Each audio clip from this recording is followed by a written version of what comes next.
This Sunday.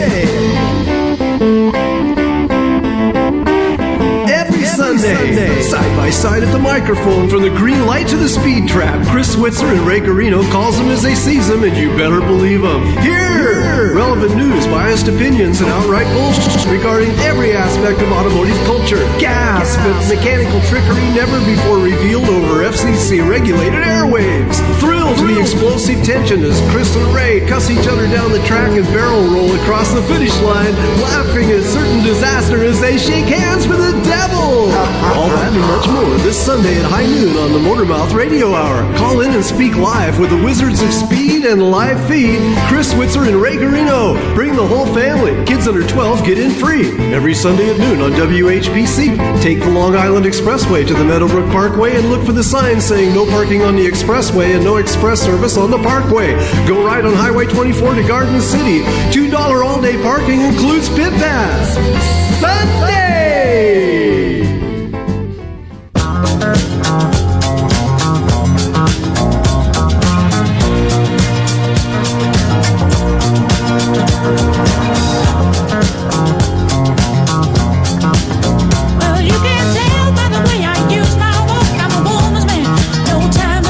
What was that you said, Chris?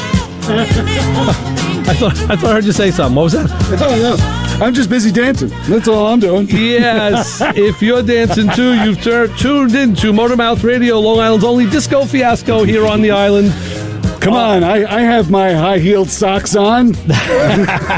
And in the studio with us today is co-host Chris Switzer, the guy who started this whole freaking fiasco. No, I didn't start this. Rob Leonard started this. He discoed down and threw himself into the studio, so we're kind of having a little house party today.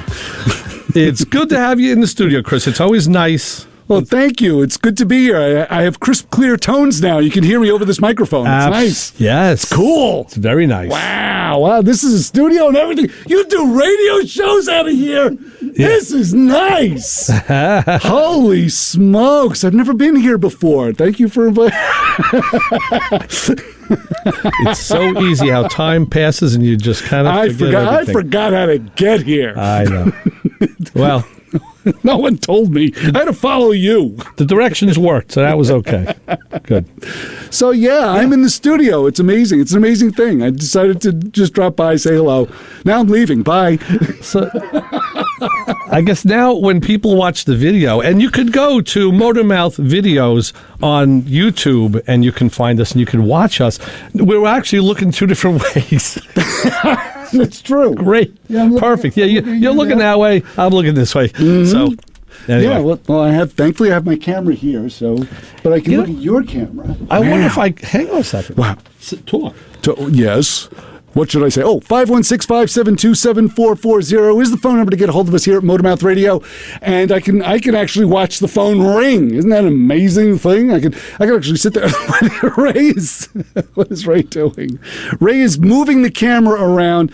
We're just testing technology here as we speak, as we are flying away. What That's better. Well, okay. now it'll see us in the same plane, okay. Got as it. it were. I see. All right. Yeah. So, yeah, you can we were crossing the fourth wall there for a second. I know. I mean, there's nothing really different. They can give us a call, talk to both of us. They do that every week, so there's there's nothing strange there. What's strange is that we're here. You know what? It's kind of funny because when I'm back at Nutmeg Central, when I'm back at the house, I have a computer in front of me. Uh-huh. So if there was any sort of test the knowledge base, I would be able to blip, blip, blip, click it right up and I know. Do my research.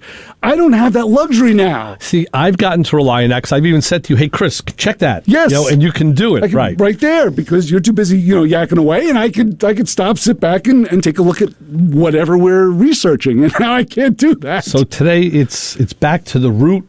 Like the root cause, it's like just us, right? Unscripted, unplugged, if you would. Only we swap sides. Right. It's so funny. This is great. I love this. Weird. Because it was nice. You actually offered for me to run the board, which I did for the first 15 years of this program. That's right. And you said, do you want to run the board? And how long did it take me to say no? The word board wasn't out of my mouth. No, you run the board, young man. Right. I'm not approaching the throne.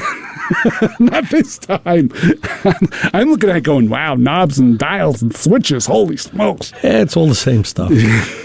So, give us a call, 516-572-7440. There's a text number, too. Do you want to give out that text number, which is where is that different than the one in front of me? Yes, there's the text number. But we do get texts, 516. Yes. I don't know where we get texts. Number from. On the back. Oh, okay. Oh, no, that was the number that you got. We get texts on the back of that piece of paper there.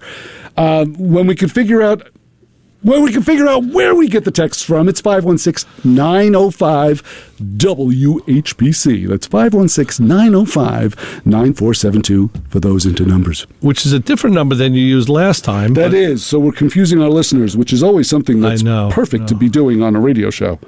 So I'm actually looking for the honor group that I've mailed to myself. Oh, okay. Because as a first, this week we had 2 requests for an honor group of the hour, which of course is the bit that you do at the bottom of every hour. Mm-hmm. And that's and we did have a couple of requests, and that makes sense because people, as they hear them, they realize, like we've all done. Oh yeah, I'm part of that. I've done that. I do that. Right. So yeah, we all do fall into those without a doubt. So if I cannot find it, because I very conveniently emailed it to myself, if I could not find it, I'm going to have to recite it by memory. You have to wing it. That'll be that. That's what I'm going to have to do. Or I'm going to have to send code to my wife.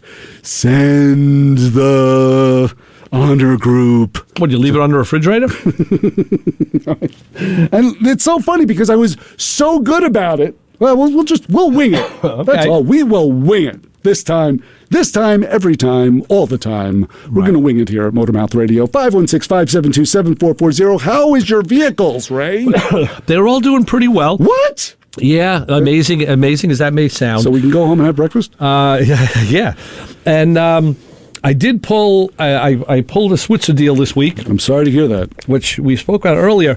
I need to still do tuning on my Pontiac. Ooh. Some fine tuning. There's some things you just can't do through the handheld. I've been just for people who want to know about this. You have to lay your hands on the engine and feel the power of the tune. Kinda. Mm-hmm. You have 2 major aftermarket fuel injection companies. You have Phytech and you have Holley. Okay. And I have a Holley system on my car. Right. And what I'm seeing is the Phytech, which is a smaller independent company, their handheld controller looks a lot nicer and a lot more inclusive to use. You can do a lot more with it than you can with the Holley one. Okay. Holley wants you to use that handheld for a basic setup and for certain quick tune parameters, and then go to a laptop to bring up their software to go as deep in as you want to go. Mm-hmm. The pro guys use the laptop, but you can be an amateur as well. So I needed to do that, but didn't have a laptop. Little problem, right? Yeah, stretch a cord into the house to the PC. So this week I just made a trade with a friend who's a computer guy. You've brought yourself up to the 21st century. I love when you do this. He needed snow tires for his Mazda 3, and I had a Mazda 3 that I had snow tires for, and I swapped. I said, you're a computer guy. I'll tell you what, I'll swap you. Find me a laptop. Tires are yours. And yesterday we made the trade. So you were shaking the laptop saying, how does this run? Yeah. You had to open it up like a clamshell. Right. Oh, that's where the screen lives. Right. Got it. So now I can get into that a little further and see how much I don't know about that. Mm-hmm. So what's the car doing? Or not doing? Well, okay. It runs great, drives fine, performs beautifully. Everything starts right up, shuts right off, which is another beautiful. It's Miller time. But sometimes on acceleration, especially when the car hasn't fully warmed up yet, I'll get a little bit of popping, maybe even a little backfire out of the left side. What? And that kind of goes away. And then on decel, when you're cruising, you take your foot off the gas, it does that rumble through the exhaust, and then it'll sometimes backfire. That's the J brake, isn't it? Right, you would think so. Which is actually a Jake brake. Jake brake. Right. Nike T would be proud. Remember. I did some research, and what that means is there's too much fuel in the fuel map on D-cell. And through the laptop, there's a tab that says D-cell fuel curve, and you can literally go in there and just say, I have it on good authority that they said under 1,000 RPM, take out 80% of the fuel. Okay. And that, now you take the fuel out, it's not there, so it can't burn it can't pop. And you simply can just roll a slide bar, turn a dial. And you could even type in the percentage if you wanted. Get out. That's how, Wow. So that I think I'll be able to do myself. Mm-hmm. All the other tuning, they look at this stuff as either graphic or they look at it in, it's like either like an angular graph or they show it in like a 3D graph map. And a lot of times it's very angular, the base mapping. And what they talk about is like smoothing the curves of the graph between transition. Okay. And that's where the real tuners who know what they're doing know what to do. I don't know if I'll be able to do that. So let's see. So that's where I'm at. And then I was watching a guy last night with a big block Chevy in his car who said, the myths are you'll get, more power, better gas mileage, better startability. You get a lot of that stuff, but he says gas mileage, no. And he showed his data that he got. Mm-hmm. He was maybe 2 miles to the gallon better than he had with a carburetor. Oh. Until he went into the software and started leaning it out in places and changing the timing curve. Now he went in for a car that was averaging at like 10 miles to the gallon.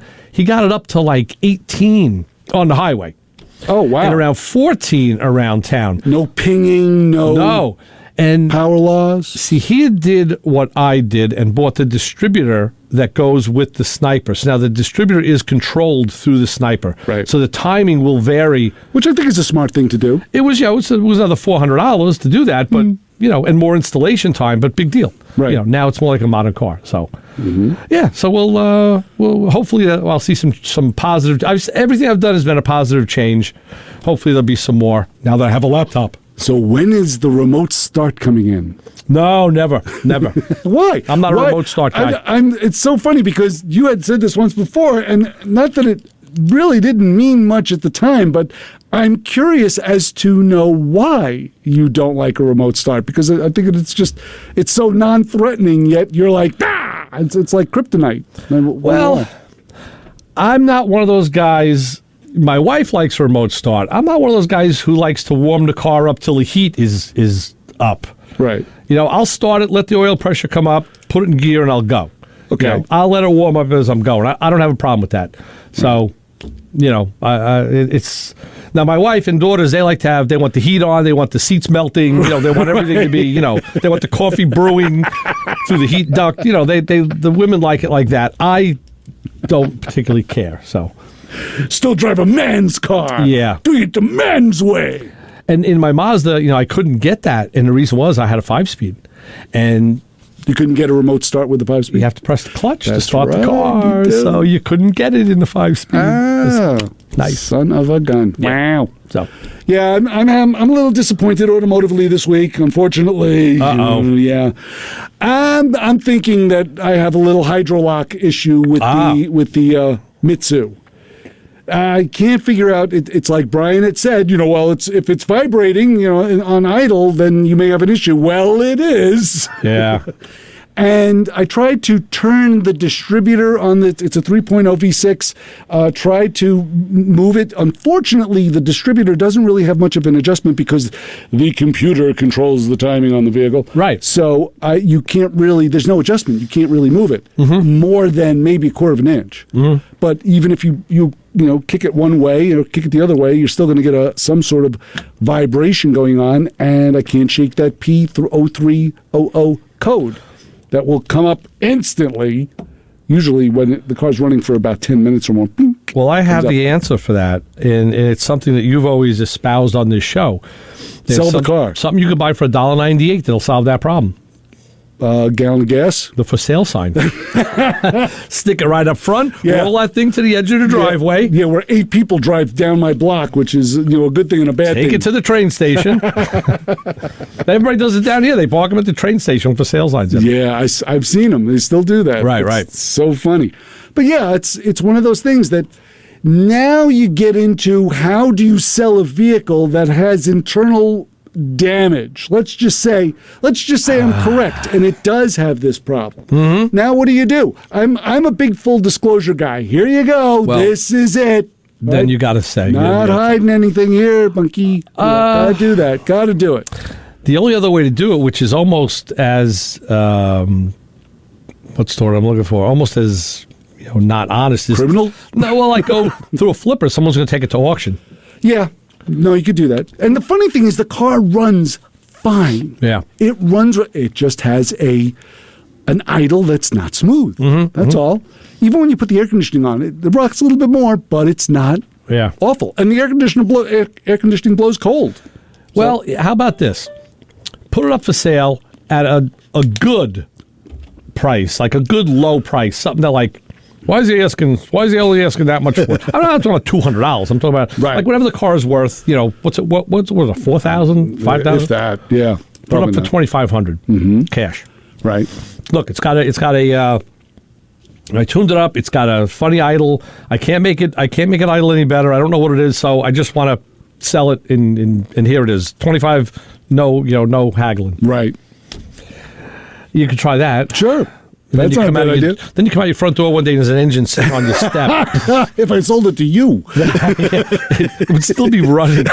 You're like, all right, I'm coming back for my money at 3 o'clock. And it's funny because I've sold many, many cars in my automotive career, and thankfully that I can only count on one finger how many of them went sour. Right. And I'm very pleased that I have that track record, but there's still one guy I know that just didn't like what I was selling, unfortunately. But you know what? The rest of them did. That happens. And I always say that. I've sold hundreds of cars. Sure. And I always say it's a testament to an individual's work.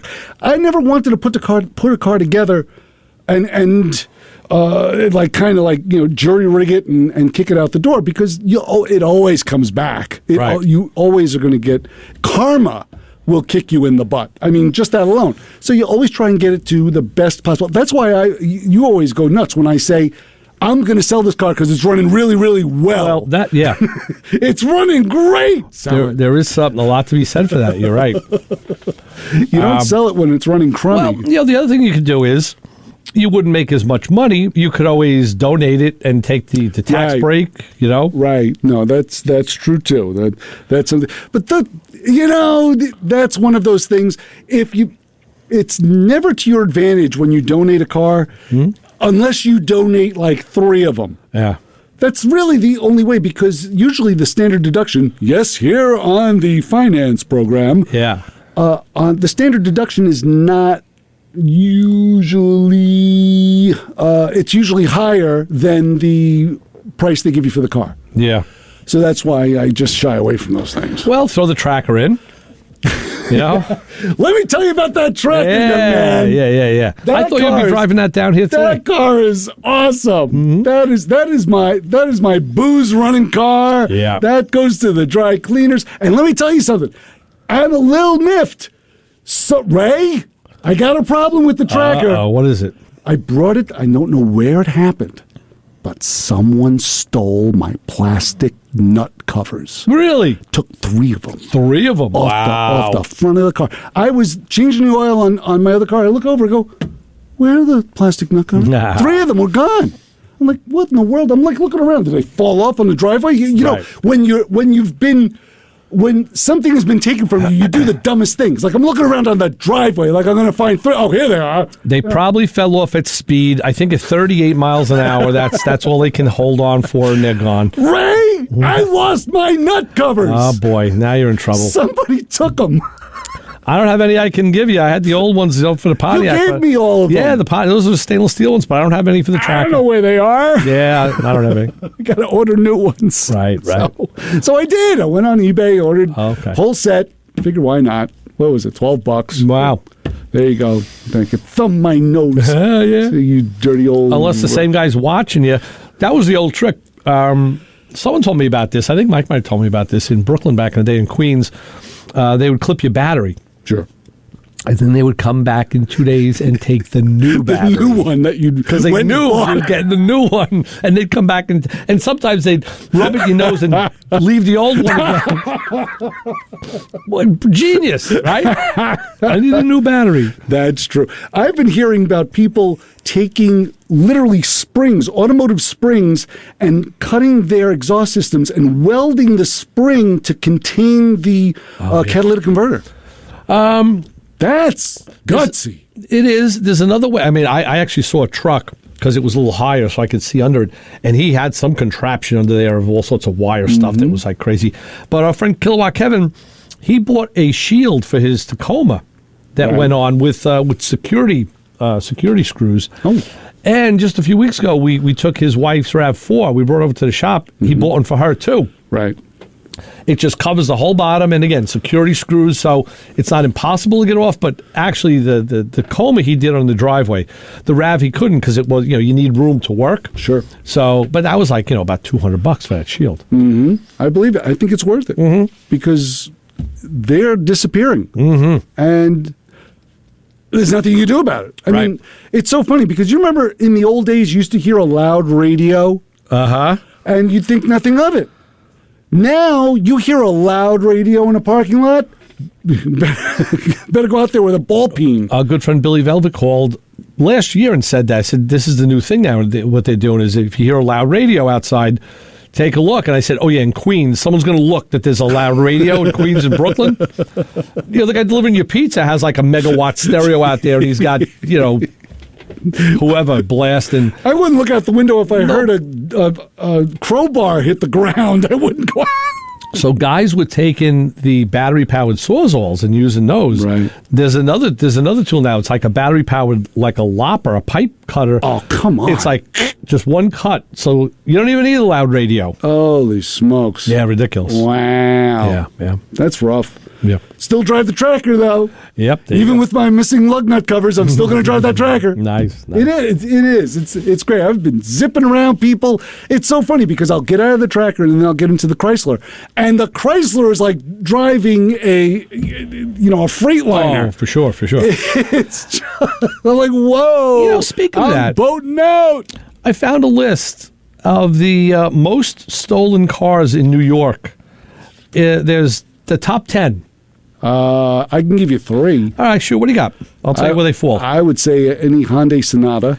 Okay, the Sonata. Or the other Hyundai. What's the other? Okay, the Hyundai Sonata is not on the list. What? No. What's the other one? Go for something more generic. Honda Accord. Honda Accord is number 2. Okay. And specifically a 2021 Honda Accord. Really? Is number 2. Is number 1 a truck? It's a crossover. Really?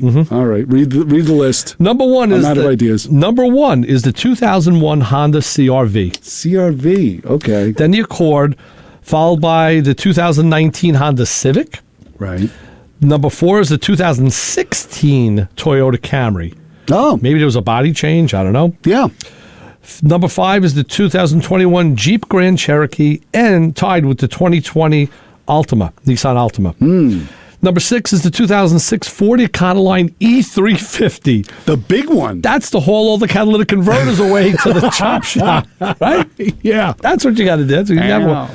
Number 6 is the Econoline. Number 7, the 2020 Hyundai Elantra. Elantra. That was the other one I was thinking of, right. Number 8 is the 06 Ford Econoline E250. They're stealing those vans. Wow.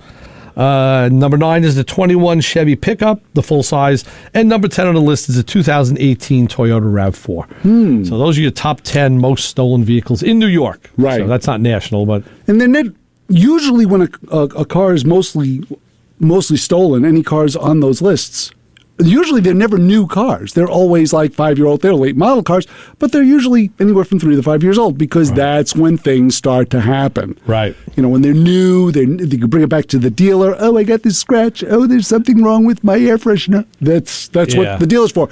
But when it's like 2, 3, 4, 5 years old, now it's like, hey, buddy, I need a fender. Yeah. Well, I'll tell you what. The guy who sent me this shirt, Matt Goman Bryan, just sent a picture. There's a chain style exhaust cutter, and he said, super quiet. This is another one. It'll just you wrap it around, No Done. way. Oh, Yeah, man. nice and easy, cheap, and it's not expensive. Right. And it's all these high trucks that they can scoot under and get it done, scoot out. I've been kind of worried about my the FJ, because I can roll under that thing easy. Mm-hmm.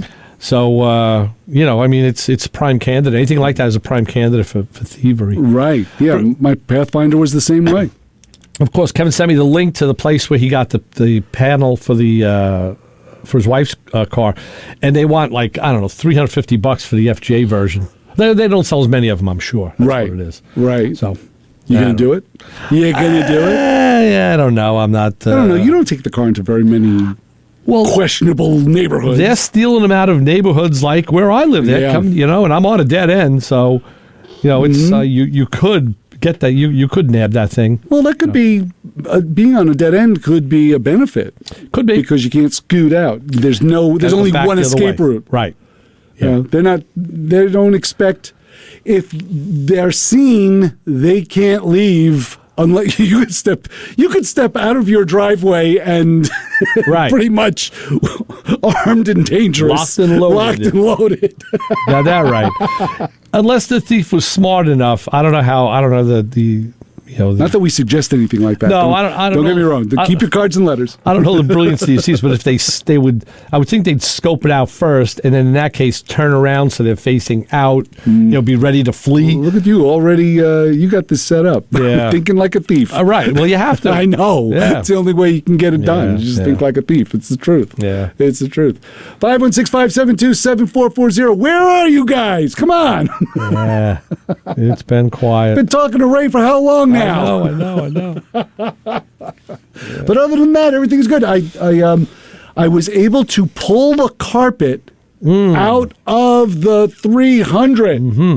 This gold, disgusting, moldy, mice-eaten carpet came out, and now I got a black one in there. How'd the floor look, by the way? The floor looked great. Oh, that's good. But I must have pulled out about 20 pounds of sand. Wow. Because the car came from the North Shore. The North Shore, right. So I pulled a lot of sand out of that thing. Yeah, so good. They were taking it to the beach, I They guess. probably and, were. using it like they should. That's good. But yeah, and the funny thing is, here's something strange. Yeah. Of course, on this car, something's always strange. You open up the driver's door. There's a courtesy light in the back that lights up. Pretty much it's under the armrest, under the rear armrest. Uh-huh. That light goes on, right? Yeah. The other light on the passenger side does not go on. Okay. Close that door. Go over to the passenger side. Open up the passenger door. What do you think happens? The one on that side goes on, but the other one doesn't. The other one doesn't, yeah. Yeah. And now I'm thinking, what is Chrysler getting cute It's here? like it's going through a three-way switch, unless it was intended to only do that. Can something like that be intended? Why would they go through all the trouble? Okay. It could be, because it would be the same as having a switch like at the top of your stairs for your base, where you turn the switch on up Right. here and you go downstairs, turn the switch off or on. It's a three-way switch. So I've never seen one in an automotive application. Neither have I. So here's the reason why I'm bringing it up is because I'm thinking there's something, one wire crossed, something has to be amiss. I'll find out when I pull the carpet up. Ah, okay. Right? Everything is there. Not a thing. Well, they're not going to run between. They're going to run up the sills and up to the dash. Well, no, there's one that runs across. Oh, it does run across? Yeah, it runs right across the driver's seat. Yeah. That could be, would that be a common ground maybe? Because that's in the panel, so it's not grounded into metal. It would need a ground. It could be. Well, everything's metal in that thing. No, but the panel that it's in is not metal. The panel that's in is the door, right? No, it is metal. Okay. Yeah, it's metal. All right. And if I'm not mistaken, I'm trying to think, there's only one wire running to it, to the bulb. Then it would ground through the housing. So I'm like, what is this? And of course, when I took the carpet out, I'm expecting two wires to touch because that's the standard. Then it would be a 3-wire socket because you'd have a carrier like you would on a 3-way switch. So the wire going across could be the carrier wire, but then you should have 3 wires at each socket. Makes sense. So if There you isn't. see that. No. You open up one door, one light goes on. You open up the other door, the other light goes on. Oh, boy. Still can't figure that out. Yes.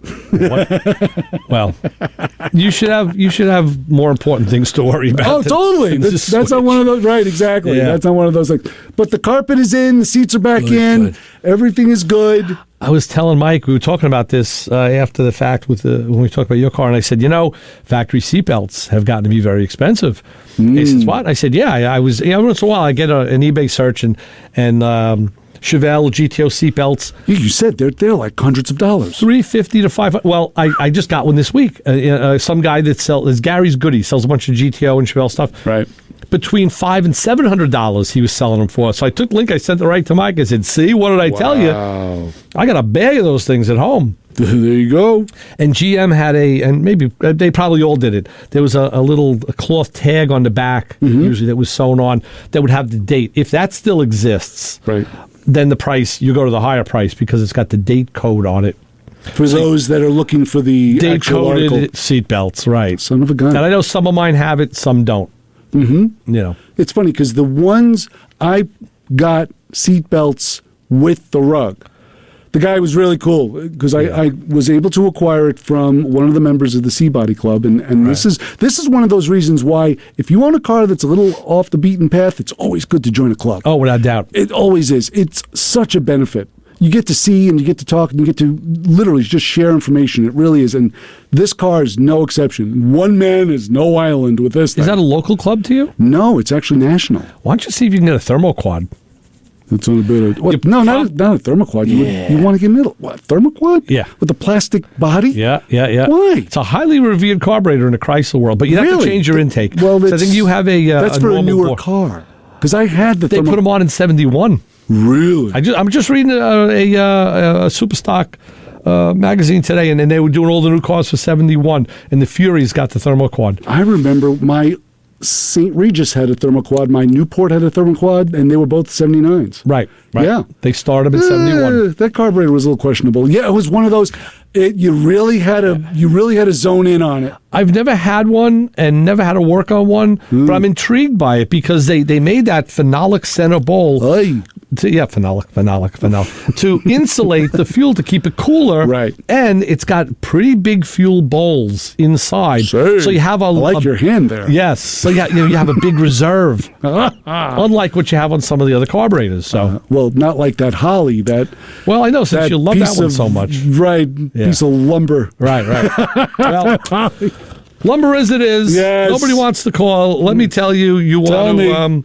on Saturdays when you're free, we always get the ones that are the day before. If you're free, no one's going to remember. At 5 p.m., you want to listen to a show called Shock O'Clock on this station. Shock O'Clock? Yeah, Shock O'Clock features all different kinds of EDM from the 90s to the 2000s. Upbeat, chill, and songs you possibly never heard of. I haven't heard of any of them. Right, what's an EDM? I don't even heard. Medical procedure, right? Yes. Artists like Draft walking Punk. Funny. No, this sounds like something you'd order at a bar. What? Artists like Draft Punk, Corona, Alice DJ, and more. Let me have a Draft Punk and Alice DJ for my wife over there, and he'll have a Corona. Yes, well, host Adam Mariglia will shock you with the music. So I'm sure. Do that. He's shocking us now. And if you haven't had enough shock, go outside. It's a beautiful day. You WHPC weather. See, they write this out. Nice. Yes, the HPC weather forecast powered by Pantanos with locations in Hewlett, Oniondale, Garden City Park, Freeport, now open in Levittown. Today's forecast is beautiful. Sunny skies, high of 83. Tonight's going to be nice, down 73.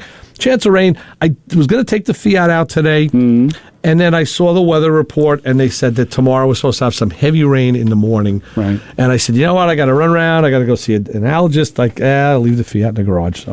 So, wear your short shorts today. Did you get your? No, we're gonna go. We're gonna do this. What would you say? A la carte. The Honor Group of the Hour, which is ad-libbed. The Motormouth Radio Honor Group of the Hour this week, according to John, is if you've ever installed a baby seat in your vehicle.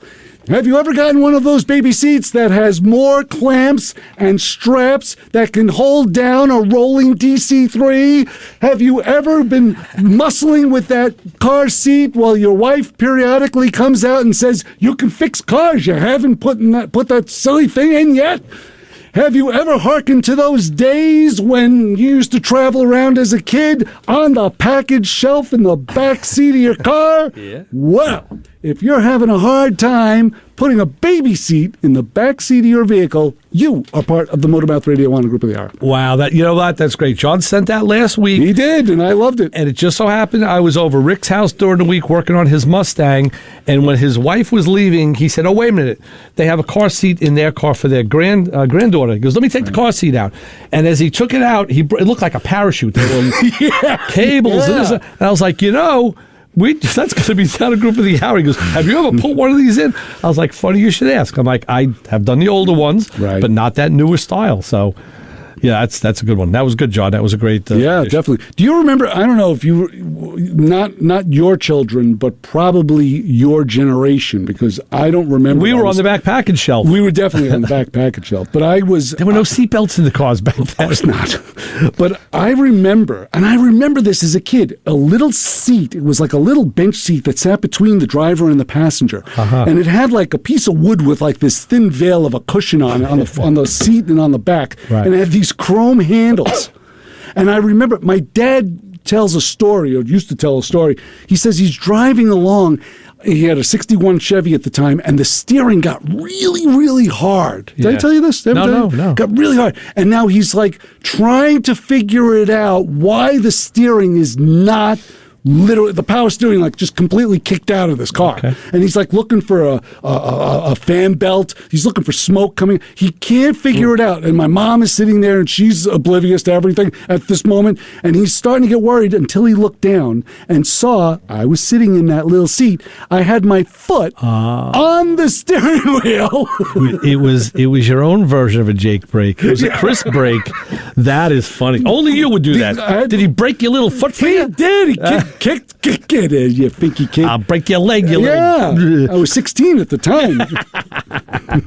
I know. Well, listen, I got a song now. A 11-minute song. We could play the break 3 times. Let's go get some to eat. So in honor of Chris being here again, we'll do a little bit more Saturday Night Switzer. And you keep it where you got it on 90.3 WHPC, and we'll be back in a minute.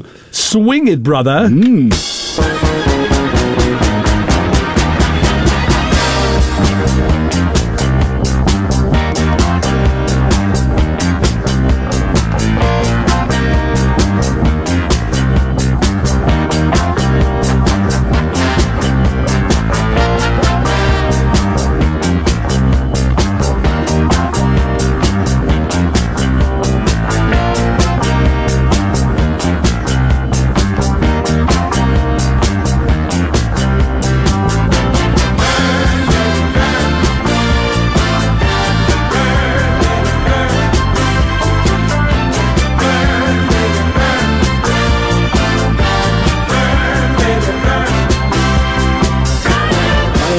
Anthony with Automoblog and AutoVision News, and you're listening to Ray and Chris on Motormouth Radio, WHPC 90.3 FM.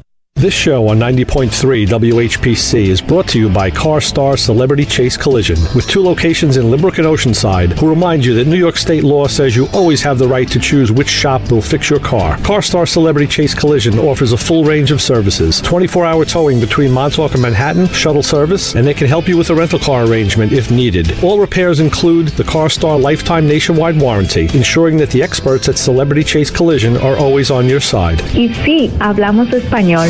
More information is available at 516-593-0920 or online at celebritychasecollision.com.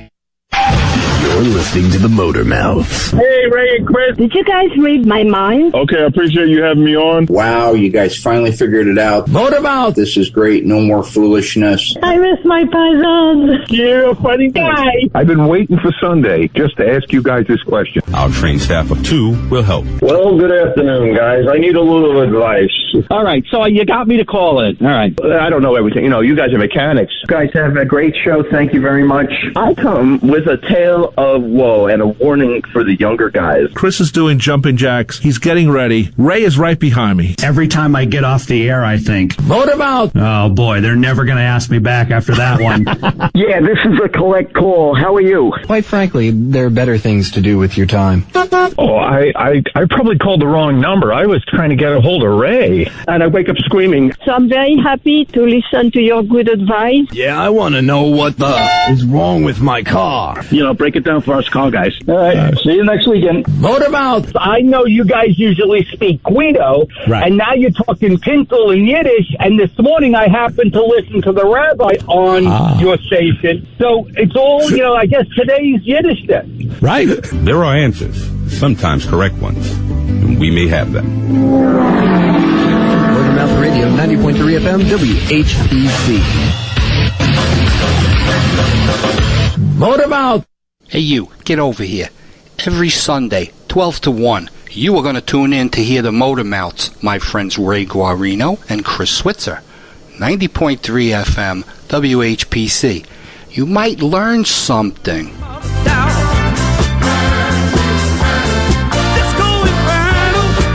There's our Disco Inferno. Burning that mother down.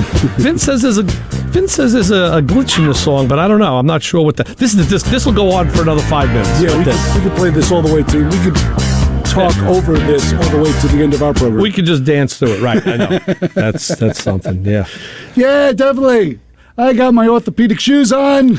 I'm ready to go. Well, what he said was when they recorded that song, the engineer who was running the board didn't realize that he had to the record speed faster than normal. Oh. I guess it was a 1-to-1 ratio or whatever. So the song recorded as they split it up. So I guess there's something with the record speed being the glitch. Okay. Sing a song and play a song. It's not nearly up this tempo. Okay. So Vince is saying when people will play it, I guess if they follow the sheet music, right, it's a different tempo. Which, I know just from listening to CBS FM back in the day, everything was just kicked up like 1.2 maybe. You could always tell when the song is just a little fast. There was a radio station that was famous for doing that. It was WPLJ. Oh yeah, not during the rock era. Don't come down on me, gang. Not during then, but when it went to Power 95, yeah, they used to kick those songs. Well, they did that to add more. Right. Another commercial time, yeah. Yeah, sure. So, yeah. Speaking of commercial time, 516-572-7440. Give us a call. Tell us about other oddities that you may know about. I'm loving the fact that you're running the board so well. I never saw your hands leave your arms. Yeah, and I tell you, it's really because I've told this to many people. And they've fallen asleep because of it. Just because of doing it. So watching you do it for 12 years, I learned by watching and then by touching. You don't jump around like I do. No, I don't. But I watched your hands, and I knew I kind of had like a muscle memory that I didn't actually have. That kind of told me where. I'm looking at you in a whole new light now. I know. Well, let's look at the phone in a whole new light and say hi. You're on with the Motor Mouths. Hey, Ray. Hey, Chris. It's John. How are you? Hey, John. There you go, Johnny. Thanks for that. Wow, that was quick. You got, from one Sunday to the next, on a group of the day. Listen, we can be efficient when we need to be. Exactly. When you come up with you guys playing in the driveway last Sunday, and I bought the car seat for my grandson for when he stays with us, and I said, if I ever got to pick him up sick at daycare or whatever, it's a pain in the butt to go there and steal my daughter's seat. Sure. And, so I said, they're $140. I bought one. Right. I was trying to install it in my truck, and oh my God, the instructions! You got to be clairvoyant. Yeah. And I gave up putting it in the truck. I said my wife will probably use it more than I will. So you gave it to her and you said, "Here, install this." Her car, they were completely different on the mounting. Right. And I'm like, this is not something that's going to move between my truck and her car very easy. Right. Well, that's why, it's nice because you can bring it to a police station or to a firehouse, and they will either install it or check your installation, which is always very cool. And I've seen it happen. I'm going to have them double check me. But, it was pretty apparent. But, the instructions with the car seat says refer to car owner's manual. Yeah. I went and looked in the owner's manual for my truck, and it said refer to the instructions that came with the car seat. Oh, that's great. That's great. That'll instantly make you dizzy. You know what what I did with my car seat, my tenure when I had them installed, I actually went and took a towel and put it down to put it between the upholstery on the seat and the car seat itself, because you'll be surprised how that car seat, you leave it there long enough, it'll wear. It will. It'll start wearing the leather. It'll dent the leather. Yeah, it makes indentation. Yeah, right. I actually went and found at a hardware store one of those. It's a staircase piece of rubber. It runs along, what would you say, the stair portion. And I bought one of those. It comes in like a sheet. It's like maybe about 2.5, 3 feet long and about 1 foot wide. And it's that hard rubber. And I stuffed that on the seat and then put the baby seat on that. So nothing was getting through that. I took a body towel and folded it. It went into quarters. So I'm thinking that's enough padding, or at least I hope. I'll find out. Because you don't want too much padding, because you don't want a kid go flying. Right, you don't want to create a projectile. So exactly. So but, you want just enough. You look at these things these days. I wonder if the NASCAR drivers have harnesses as good as the baby. No. Little Han device. Right. I know. Holy cow. Crazy stuff. Well, thanks for that auto group, John. We appreciate it. Thank you, John. No worries, guys. Have a great day. All right. Thanks, you too. Everybody's driving topless today. All right. Yeah. All right. So long. Be safe. Later. All right. And you know what? We have another call on the line. We're going to go back to the phones and say, hi, caller, you're on with the Motor Mouths. Who's this, Ray? Yes, sir. Kenny. Hey, Ray, it's Ken Wessel from Wrenching with Kenny. How are you? Wrenching with Kenny, my new YouTube friend. How are you, Kenny? Hey, Kenny, how are you? I'm doing good. Who's this, Chris? Yeah. Hey, how's it going? Doing well. Thank you for calling. How are you? I'm doing good. I'm in the middle of a move, so everything's kind of nutty. As some of you guys know, I lived in an RV, but I just bought a house, so just trying to get everything packed up with the RV and getting everything moved, 3.5 hours away. It's quite a bit. Wow. Yeah, Kenny, I really, I'm in awe of what you do, and I mean, it's a lot to do at any age, let alone, It's true. I've learned to just throw everything out. Throw it out, go buy new stuff. Right. Well, okay, you guys fiddle with cars. Like you say, throw everything out, and then all of a sudden you pick something up, you look at it, and you're like, and then you got that struggle, and the struggle is real, because you're looking at it, and you're like, I might be able to use this one day. Yeah, and it's just... Kenny, I'm looking at my co-host, because that's what he does. Well, you're exactly right. Kenny, I worked on a friend's car in a shop yesterday, and we were talking about that, and I used an example from one of your recent videos, of course, Wrenching with Kenny on YouTube, where you talked about taking out an old aftermarket alarm and saving the relays and the fuses. Yeah. And I said, I do the same thing. I said, that's how you get mountains of stuff. He does do that. But man, when you need a nut with a flange washer on it, or you need the right kind of bolt, you dig into those stashes. Yeah, you got it. Yep. No, it's true. And that's where a lot of the problem lies. When we sold our house in New York and I moved down here to North Carolina, I actually I got a dumpster, and it's like, what am I going to do with all this stuff I had? I gave away so much of my stuff to a lot of my friends, right. But then again, I had so much stuff that I just had to get rid of, and I had buckets and buckets of nuts and bolts and stuff, and I wound up throwing it all out. Yeah. It's just like, what am I going to do? Now, even though I live in an RV, and I have 3 storage units now because they're filled with junk. Right. Well, Kenny, I was telling my friend yesterday, I said the reality is I can go under my workbench, it's in my basement even, and I take out an old coffee can and open it, and I can say, oh, these are the windshield washer squirters, the lock plate for the collar, all the stuff I took off a 72 Impala. You know, and it's all in that coffee can. Right. And you can remember it by looking at it. And you know what? No one cares. Isn't I know. that's the best part of this? Nobody cares but Ray. I know. Unless you have a 72 Impala. Right. And then you just hand it off to someone. True. Right. It's the truth. Whenever I had to clear out anything like a garage, I always made sure I had like 2 years to do it. And then I just tried selling everything. Like I would just inundate eBay with like everything. It's like, oh, we're moving in 2 years? Let me start now. Yeah. So, yeah. So, Kenny, let me ask you a question. Let me ask you a question. We all work on cars, but guys like you, and there's a few other very talented guys that I follow who film what they do. I tried doing that, and I can actually do a lot of stuff with one hand. I'm pretty dexterous that way, but man, how do you pull it off? It's just amazing. You do a great job at it. Really, you do.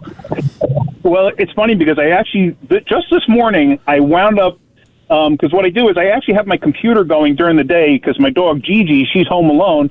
So I have my computer going, playing me, so she hears my voice. Oh, okay. That's brilliant. Well, that gets your count up, too, on YouTube.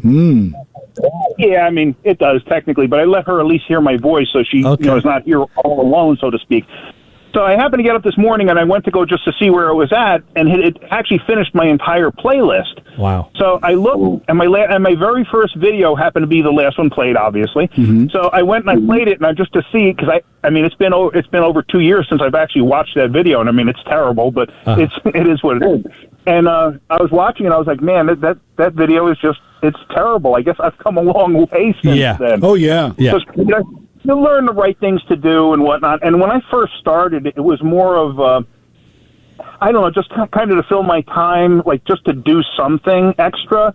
I never expected it to take off the way it took off. Right. And, so far it's doing very well. And I'm actually thoroughly enjoying doing it. I never thought I would, but I actually really enjoy doing it. And it's like, I do everything with the phone. So it's like, I'm trying to get into using tripods and stuff like that. And I have to start using something to hold the phone.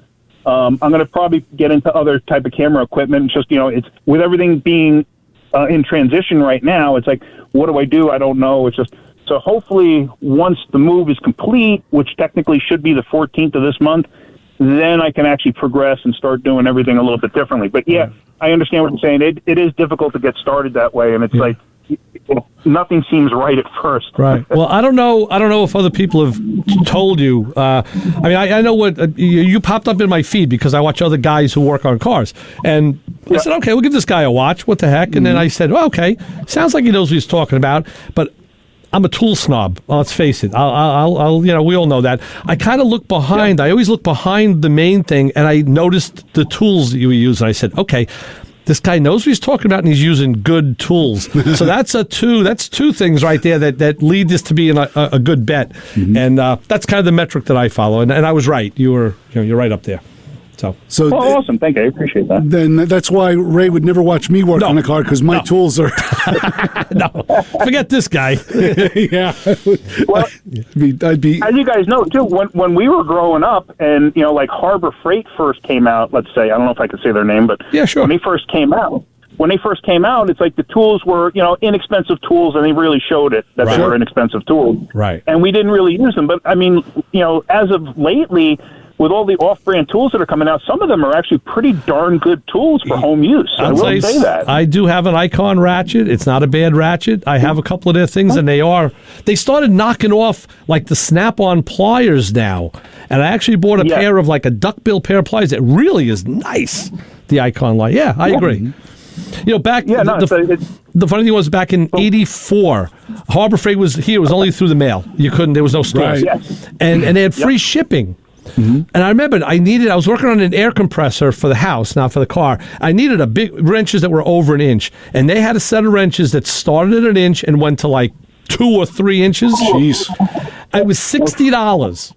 I bought them. They came to my house. Bang! They dropped them on the free shipping. I have it hanging in the garage to this day. If I ever have to kill somebody, I'm grabbing one of those wrenches. Well, yeah, something like that you use rarely. I mean, they really come in handy. I have a set of those really off-brand, too, that are pretty big.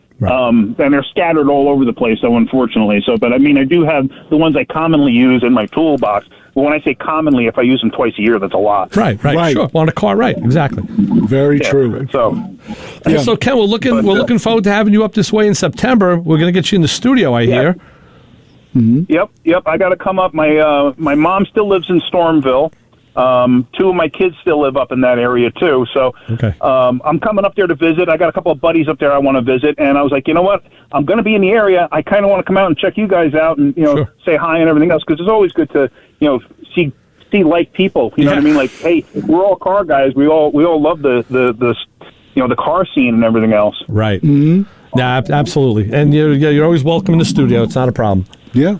All right. Awesome. I will definitely stop by as soon as I know closer to what the date's actually going to be. I'll let you know. Yeah, we'll keep in touch. So, I don't know as of yet. All right. Very good, Ken. All right. Excellent. Kenny, thanks for the call. All right, guys. All right, Ken. Thank you, guys. Thanks for having me on. I'll talk to you guys later. Talk to you soon. All Thanks. right, take care. Okay, bye-bye. Bye-bye. Wrenching with Kenny on YouTube. Nice. Yes, I tell you, you will learn. It's like watching Kenny is like watching Joe.